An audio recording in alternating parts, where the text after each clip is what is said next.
வணக்கம். இந்தியா வங்கதேசம் இடையேயான மோதல் நாளுக்கு நாள் வலுத்து வருவதை நாம் அறிவோம். இந்நிலையில் நமது எதிரியான சீனா புதிய திட்டத்துடன் வங்கதேசத்தில் களமிறங்கியுள்ளது. அந்த திட்டம் கைகூடும் பட்சத்தில் அது இந்தியாவிற்கு ஒரு பிரச்சனையாக மாறக்கூடிய வாய்ப்புள்ளது. இந்தியாவிற்கும் வங்கதேசத்திற்கும் இடையேயான உறவு நாளுக்கு நாள் விரிசலடைந்து கொண்டே செல்கிறது. ஷேக் ஹசீனா நாட்டை விட்டு வெளியேறிய பின்னர் அங்கு ஒரு இடைக்கால அரசு அமைக்கப்பட்டது.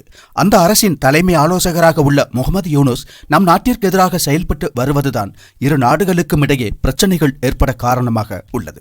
இரு நாட்டு எல்லையில் நம் நாட்டு வீரர்கள் வேலி அமைப்பதை தடுப்பது, வங்கதேசத்தில் சிறுபான்மையினராக உள்ள இந்துக்கள் மீதான தாக்குதலை நடத்துவது, சமூக வலைதளங்களில் நம் நாட்டிற்கு சொந்தமான பகுதிகளில் உரிமை கொண்டாடி போஸ்ட் செய்வது, பாகிஸ்தான், துருக்கி உள்ளிட்ட நாடுகளுடன் நெருக்கம் காட்டுவதோடு ராணுவ உறவை வலுப்படுத்துவதென்று முகமது யூனுஸ் செயல்பட்டு வருகிறார்.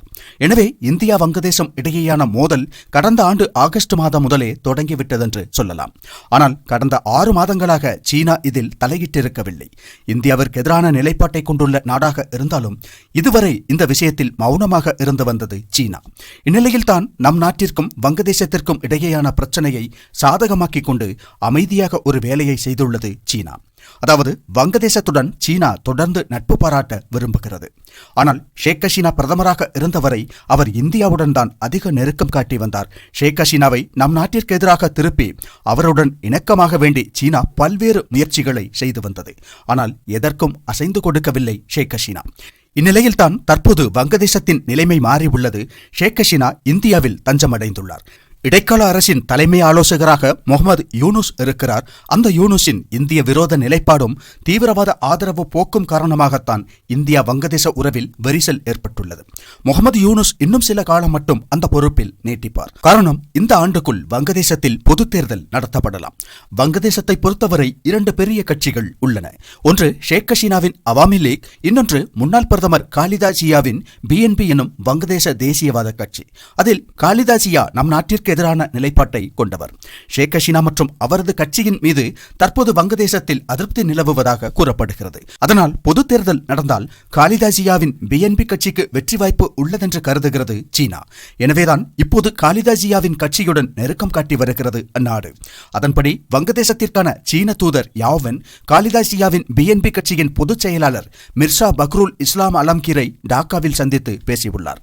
பொது தேர்தல் நடந்தால் காலிதா ஜியாவின் கட்சி ஆட்சியை பிடிக்கும் என்பதால் இந்த சந்திப்பு நடத்தப்பட்டுள்ளதாக கருதப்படுகிறது. காலிதா ஜியாவின் BNP கட்சி எப்போதுமே இந்தியாவிற்கு எதிரான நிலைப்பாட்டை கொண்டுள்ள கட்சி என்பதால் சீனா அந்த கட்சியுடன் தொடர்ந்து நெருக்கம் காட்ட தொடங்கியுள்ளது.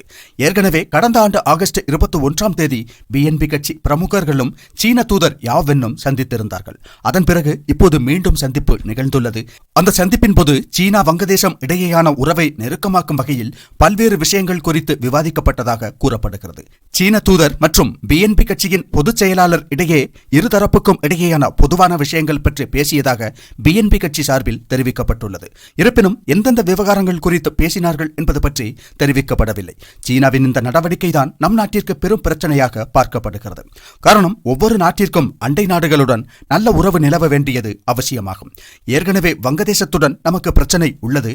அப்படியான சூழலில் மற்றொரு எதிரியாக இருக்கும் சீனா நம் நாட்டிற்கு எதிர்நிலைப்பாடு கொண்ட காலிதா ஜியாவின் கட்சியுடன் நெருக்கம் காட்டுவது பிரச்சனையாக பார்க்கப்படுகிறது. அதோடு வங்கதேசத்தில் தேர்தல் நடக்கும் பட்சத்தில் காலிதா ஜியாவின் கட்சிக்கு தேவையான நிதி உதவியையும் சீனா வழங்கி அந்த கட்சியை வெற்றி பெற வைக்க நினைக்கும்.